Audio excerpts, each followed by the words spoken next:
अगर आपका बच्चा खाना देखकर मुंह फेर लेता है, दो निवाले खाकर कहता है बस हो गया, और आप हर मील पर उसके पीछे पीछे प्लेट लेकर घूम रहे होते हैं, तो ये वीडियो आपके लिए है। आज हम बात करेंगे कि बच्चों को भूख कम क्यों लगती है और वो खाना क्यों नहीं खाते। सबसे पहली बात, बच्चों की ग्रोथ हर वक्त एक जैसी नहीं होती।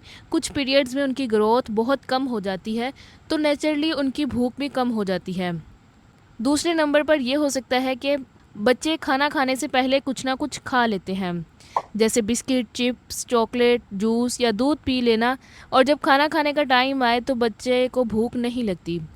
तीसरे नंबर पर यह हो सकता है कि मीठे ड्रिंक्स या मीठे मशरूबात, बहुत ज़्यादा जूस भी बच्चे का पेट भर देते हैं और इस तरीके से उन्हें भूख नहीं लगती।